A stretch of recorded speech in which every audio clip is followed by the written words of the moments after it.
It's time for a more upbeat video than yesterday's. Let's talk about the new fusion.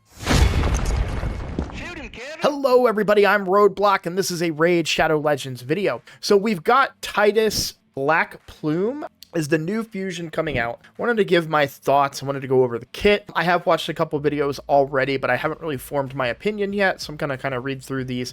We'll start with the A1 and work our way down and see what I think here. So attacks one enemy, has a 40% chance of placing a block active skills debuff for 2 turns. This effect cannot be resisted if this champion is under a shield buff. It books up to a 60% chance whenever an ally counterattacks, teams up with allies to attack, or instantly activates a skill, also has a 40% chance to place a block active skills debuff for 2 turns on the target enemy.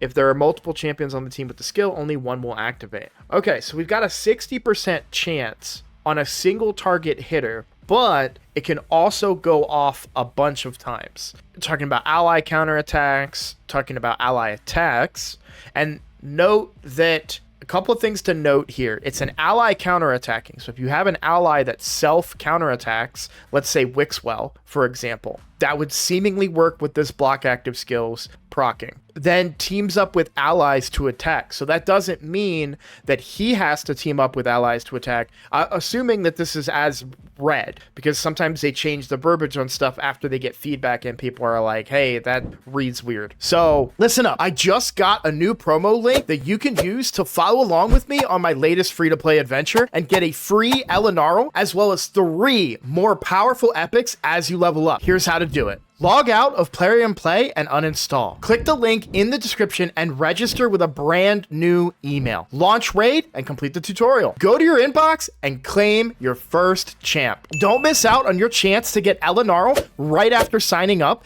as well as Fayne, Uugo, and Tagoar as you progress through Raid. Click on my link right now and let's crush this together. The way I'm reading it is if an ally teams up with an ally to attack, so that could be like, doesn't have to be a whole team ally attack. That could be something like Lady Mikage's A1 with a Harima on the team, right? There's a chance that block active skills will get placed off of that and then instantly activates a skill. So any champion that has instant activation in their kit of skills, or they grant an instant turn in some cases, will result in him potentially placing block active skills on a target. Now, what's interesting is instantly activates a skill. I guess even an AoE hit will pick somebody, but it'll probably be random if somebody has like an instant activated AoE, which I think there are a couple. So I think I actually find a lot of this kind of interesting. Now, it all depends on how it actually works and not necessarily how it reads. But one thing that I'm kind of thinking about here is like the horse Marius. If Marius is instantly activating a skill a lot because mythicals, when they transform, he gets his hit off, you could get a lot of procs here. And then like Taras Marishka, he gets a lot of counterattacks if Marishka gets hit. So you could not only be getting hits out of Taras, but also blocking active skills on that potentially. There's a lot of really interesting synergies with TITUS. And I am a little bit intrigued by it. I got the feeling that maybe a lot of people weren't super big on the fusion based on some comments on videos I saw, but I find that to be very interesting. I kind of think about like, what if you're throwing in other champions as well? You're throwing in like Valkyrie, for example, with a big shield, which he wants, and counterattack, which would get a ton of block active skills going off. And I kind of feel like it would just be annoying, right? I kind of think about how annoying a lot of different champions that bring block active skills can be, and now you put that on this guy and you can work it in with other champions and maybe find some interesting synergies. So you're constantly putting those block active skills up. It's definitely interesting to me. I gotta be honest. It sounds fun. So we'll move on to the A2. Attacks one enemy, so a single hitter here. This attack is always critical if the champion is under a shield buff. Depending on the multipliers, that could be very insane. This attack also gains a damage boost equal to the value of shield. Again, multipliers. Removes all debuffs from all allies if the target is killed. If the target survives, places a provoke debuff on all enemies for 1 turn instead. This effect cannot be resisted if this champion is under a shield buff. I actually find that to be interesting as well. So if you run a shield in Hydra, let's say Mithrala. Mithrala brings a shield, she brings increased attack and increased defense, and Hex, very good Hydra champion, especially for like early game, mid game players that can get her. It's pretty easy, especially with like Mikage and other buff extenders, to keep those shields up a lot. So in theory, you could have this guy be your provoker and theoretically be a hard hitting provoker at that, right? Because assuming that he does a lot of damage. The way I'm kind of thinking of it is, let's just assume, and I'm getting this out of nowhere, I'm making this up out of thin air, but let's assume that he hits as hard as Thor. Can you just imagine having a Thor that, oh, also, by the way, is your provoker? It could be interesting. I'm not saying that it's going to be good because we just don't really know the consistency there, but I also want to point out it's an irresistible provoke, which is a big deal because 3%, right? I just made a whole video talking about 3%. If you guys haven't already watched that, check that out. But there's always an inherent 3% chance for a debuff to get resisted. Unresistible debuffs, that doesn't apply, meaning that you would never get 3%ed with this guy. So I honestly think that there's some value there. It's a 3-turn cooldown when booked, which is a bit of a concern, and it's only a single target hit. But again, if this multiplier is good and it hits hard and is provoking, I think there might be value there. Again, I'm stretching a little bit to find that value. We don't really know. But I would also say that a provoke, even in wave damage, even in PvP, can actually be pretty frustrating to deal with, especially on a tanky defense champion that has a big giant shield on them. By the way, just a spoiler, he does not bring his own shield. Other champions need to be involved here, which can be frustrating, or a shield set, of course. And the always critical thing, I don't think we should sleep on that. That's really good. I'm gonna be straight up about it. I think that always critical portion of this, if the multipliers are good, is going to be insane, because you will not need to build any crit rate on a potential nuker. Again, the multipliers need to be good enough to merit that, but just think for a second. You could use Savage Gear or Lethal. You wouldn't even need Lethal. Merciless doesn't make as much sense because he's not attack based, but you could do that as well. But any ignore defense set on him, and you don't have to worry about crit rate cap for this second ability. Sure, do you have to worry about it with the A1? It depends on how hard the A1 is hitting, but the way that I'm reading it, the way that I'm thinking about it, it really feels more like the A1 is meant to just place block active skills, and you really don't really care, I think, about the damage of it. So I would not build him in crit rate. I would build him in as much defense as you possibly can and as much crit damage as you possibly can, and speed, of course, and potentially get a really massive hard-hitting champion with a chance to place a provoke. I don't know. It seems interesting to me.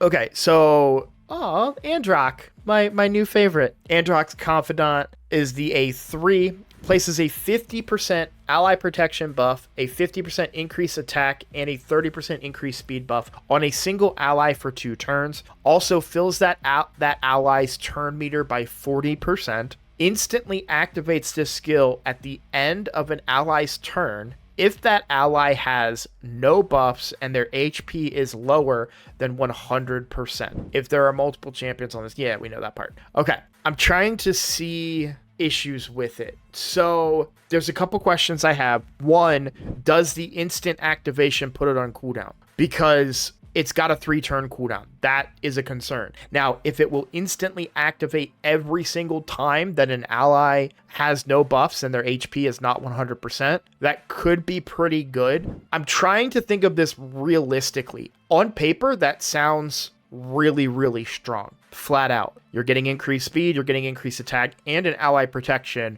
from a pretty big defense-based champion. However, if it gets put on cooldown, that's less intriguing. And to be quite honest with you, when do you not have buffs? Like, truly think about the scenarios that you get put in where you don't have buffs available to you. And the reason that I'm bringing that up is if I'm running like a boss team, I have buffs up the entire time. I mean, you know, I do everything I can to make sure that my team is super well buffed. Also, think about shield sets that you would be using, or shield allies with a shield to pair with him. Most of them have AoE shields. So you want him to be under a shield, but you don't want your team to be under a shield. That is counterintuitive, and this is not going to go off if you have somebody with a shield set, or you have somebody placing a shield so he can do what he's really built to do.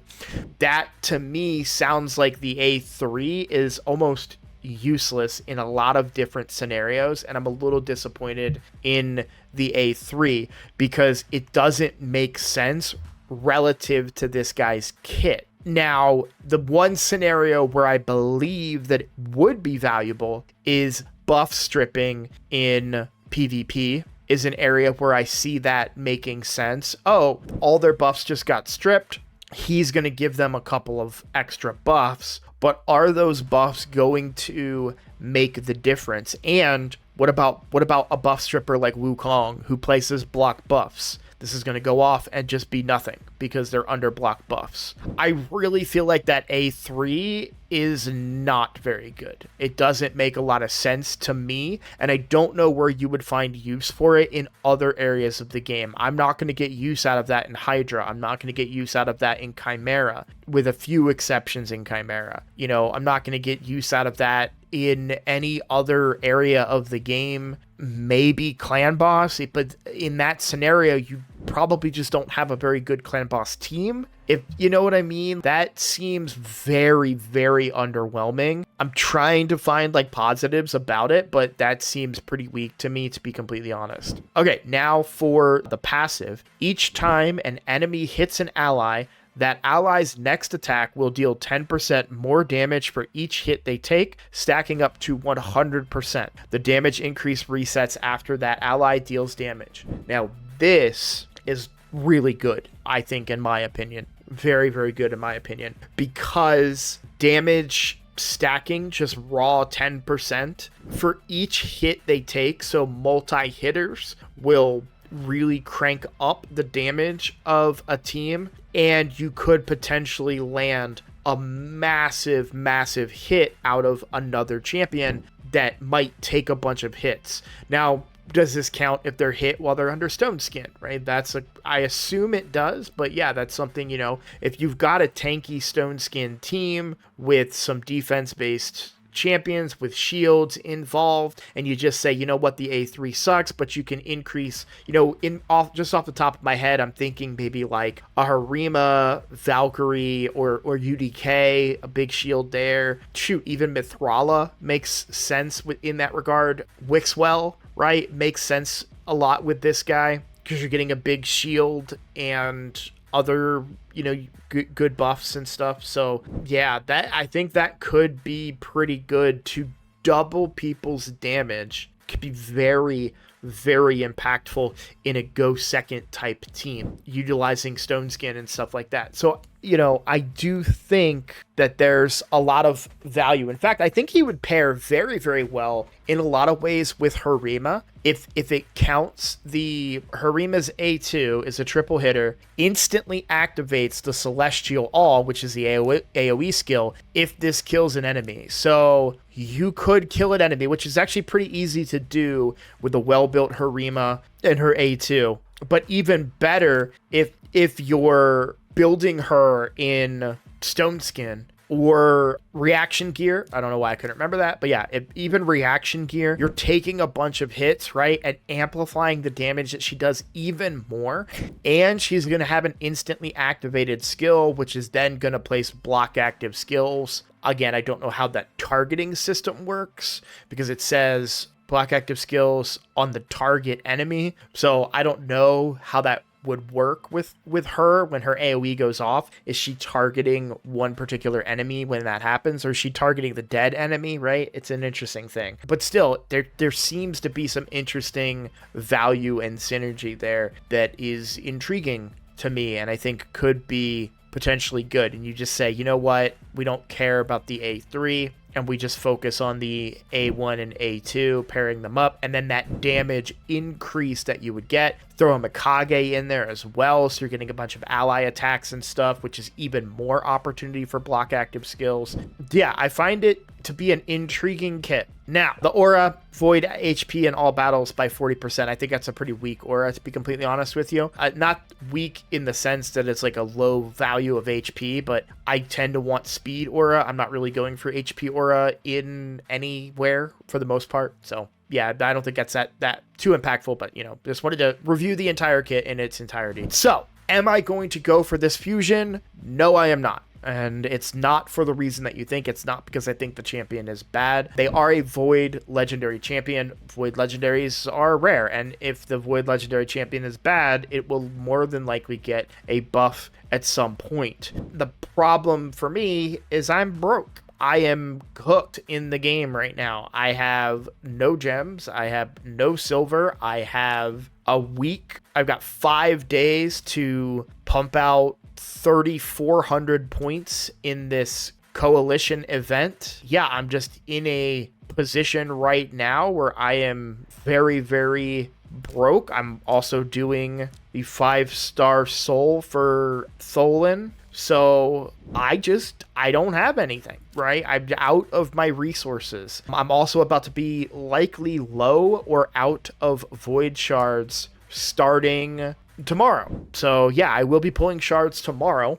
I haven't decided yet if I'm going to stream it or not. I don't know yet. I'm not going to commit to anything, but yeah, I won't be going for this fusion just because I'm a little deprived of resources and I could use a break as well, which is kind of piggybacking on my video yesterday talking about a lot of the frustrations and struggles that I've had in the game right now. So taking a nice break and skipping this fusion will be good. Hopefully they throw a Titan event on this guy as well, so I can skip that too and save up a bunch of resources and kind of recoup and get ready. We also have this champion training event where I want to get these 10,000 points as well, because I've told you guys like primals are my priority now. So not only do I want to get these demon points, but I also want to get the primals. I also have freaking dungeons that are going on. So I finished the Fire Knight turn attack today, but then I have the Corrosa's turn dungeon, so I got to get 1,900 points there. We've got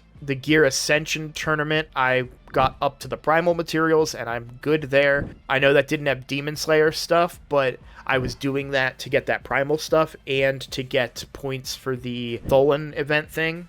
I forget what it's called already. Then we have Ice Golem with Demon Spawn only, which I think is going to be pretty easy to do, but it's going to be long fights. I'm basically just banking on the fact that I have Duchess. She's going to keep me alive in Ice Golem 20, and we just let my damage dealers do their thing from Demon Spawn. So I feel pretty good about that particular fight. I might even bring, instead of bringing Commodus, I probably bring Mortu as well, because he could potentially deny revival of the ads. So, you know, I've got stuff, and I'm pretty excited. Just a little low on resources to do all of these things, and I need to pace them out accordingly.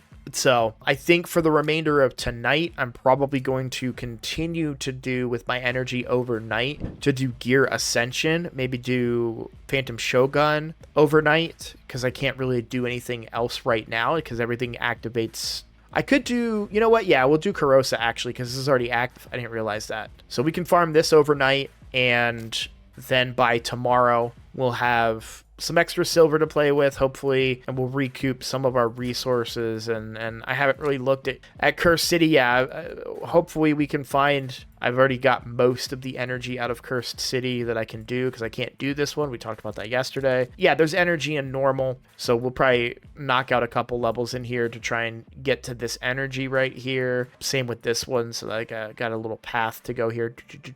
So yeah. Anyways, random stuff, I know, but yeah, I'm gonna be pushing and grinding to get those events done, and then I'm gonna enjoy a nice little break for this fusion and just hope for something better in the future. All right, well, we will call that a video. A little bit longer. Sorry about that, guys, but I just want to say thank you so much for watching.